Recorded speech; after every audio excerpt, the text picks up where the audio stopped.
ये नारद देवताओं की प्रार्थना सुनकर मैं बहुत विचार किया, परंतु शिवजी की माया को किसी प्रकार नहीं समझ सका। तब मैं उन सबको अपने साथ लेकर विष्णु जी के पास जा पहुंचा। विष्णु जी भी शिव जी की माया को जान सकेंगे। तब हम सब लोग शिव जी के पास पहुंचे और स्तुति प्रणाम करके प्राप्त उसने कहने लगे, ये प्रभु, हम सब आपकी शरण में आए हैं। आप सबसे श्रेष्ठ तथा सबके स्वामी है। वस्तु आप कृपा करके हमारे दुख को दूर कीजिए। हमारी प्रार्थना सुनकर शिवजी ने हंसते हुए कहा है, देवताओं, तारक द्वारा कठिन तपस्या की जाने के कारण ही सब लोगों की ये दशा हो रही है। वह देवताओं को दुख देने के लिए उग्रता कर रहा है, इसलिए हम उसे वरदान देने में संकोच करते हैं। शिव जी के मुख से यह वचन सुनकर देवताओं ने अत्यंत राज्य में भरकर कहा है, प्रभु अब तक को वरदान अवश्य दे दे, क्योंकि उसे वरदान देने पर हम इतनी जल्दी नष्ट नहीं होंगे जितने इस समय अग्नि के कारण भस्म हुए जाते हैं। तब शिव जी बोल ही, देवताओं, क्या तुम में से कोई भी इतना बलवान नहीं है जो अपनी माया द्वारा तारक की तपस्या को नष्ट कर दे। ये सुनकर विष्णु जी ने अहंकार में भरकर उत्तर दिया है, प्रभु, यदि आप मुझे आज्ञा दे तो मैं तारा की तपस्या को भंग कर सकता हूँ। विष्णु जी की आवाज सुनकर शिव जी ने उन्हें आज्ञा दे दी। तब विष्णु जी मोहिनी रूप धारण करके तर्क के पास जा पहुंचे, परंतु शिव की लीला के कारण वह तर्क पर कुछ भी प्रभाव नहीं डाल सके और असफल मनोरथ होकर लौट आए। इतनी कथा सुनकर ब्रह्मा जी ने कहा, यह नारद शिव जी की माया अत्यंत बलवान है, इसके कारण विष्णु जी मोहिनी रूप धारण करके भी शिव भक्ति तर्क की तपस्या भ्रष्ट करने में असमर्थ रहे। अस्तु विष्णु जी ने शिव के पास जाकर यह प्रार्थना की है, प्रभु, धारा की तपस्या भंग करने में माया सफल रहा हूँ, वस्तु आप उसे वरदान दे दीजिए। ये सुनकर शिव जी तारक का वरदान देने के लिए उसके पास जा पहुंचे और उसे सुनते हुए बोले ही, तर्क, मैं तुम्हारी तपस्या से अत्यंत प्रसन्न हूँ, तुम जो चाहे वह वरदान मांग लो। ये सुनकर तारक में अत्यंत प्रसन्न हो पहले तो शिव जी को प्रणाम किया और फिर हाथ जोड़कर यह कहा, ये प्रभु, मैं आपके अतिरिक्त अन्य किसी के हाथ में ना मारूंगा और करोड़ों वर्षों तक तीनों लोक का राज करूंगा, यह वरदान आप मुझे दीजिए। शिव जी ने तर्क किया, प्रार्थना स्वीकार कर ली। दादू प्रांत हुए उसे इच्छित वरदान दे कैलाश पर्वत पर लौट आए। तर्क भी शिव जी से वरदान प्राप्त कर अत्यंत प्रसन्न हो अपने घर को लौट गया।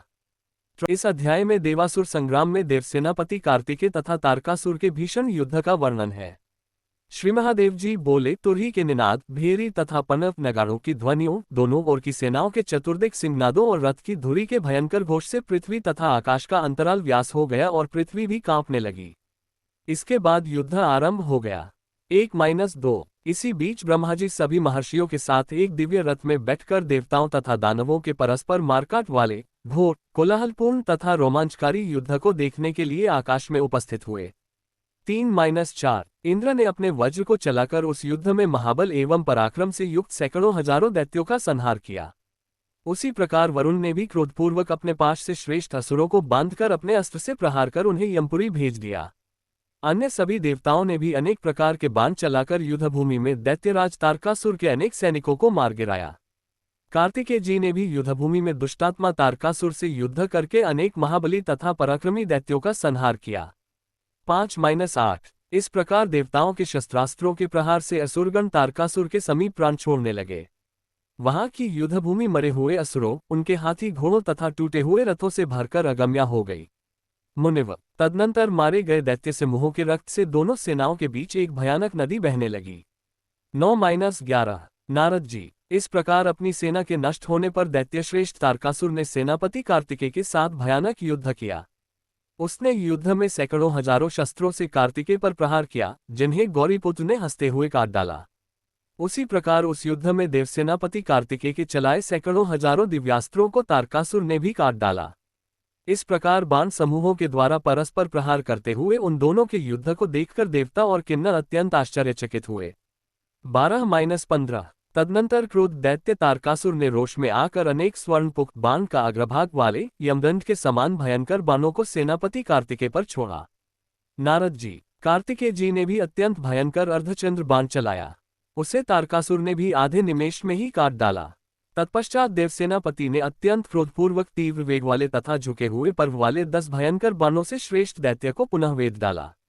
मुनिव, वह दैत्यराज तारकासुर उन बाणों से घायल तथा मूर्छित होकर रथ के पिछले भाग में गिर पड़ा। 16-19 तब पुनः उठकर बार बार सिंहनाद करते हुए उस दैत्य ने क्रोधपूर्वक शूल उठा लिया। उस महाशूल को उठाया देखकर शत्रुसूदन कार्तिकेय ने भी अपना महान ओजस्वी शूल चलाया। उस शूल से दैत्य तारकासुर के हाथ में स्थित शूल तत्क्षण ही भस्मीभूत हो गया। यह एक आश्चर्यजनक सी बात हुई।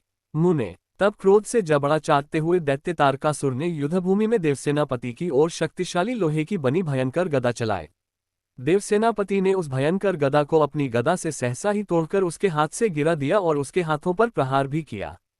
तब दानवराज एक अन्य दूसरी गदा उठाकर बार बार सिंहनाद करते हुए देवसेनापति की दौड़ा। हाथ में गदा लिए उस महादैत्य को अपनी ओर आता देखकर कार्तिकेय जी ने क्षुरप घोड़े की नाल वाले जैसे अग्रभाग वाले बाण से उसकी दोनों भुजाओं पर प्रहार किया। उस अस्त्र से आहत होकर युद्धभूमि में दैत्यराज तारकासुर ने युगांतकालिक मेघ की भांति घोर गर्जना की।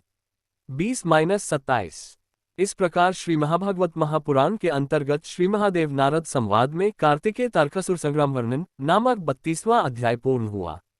32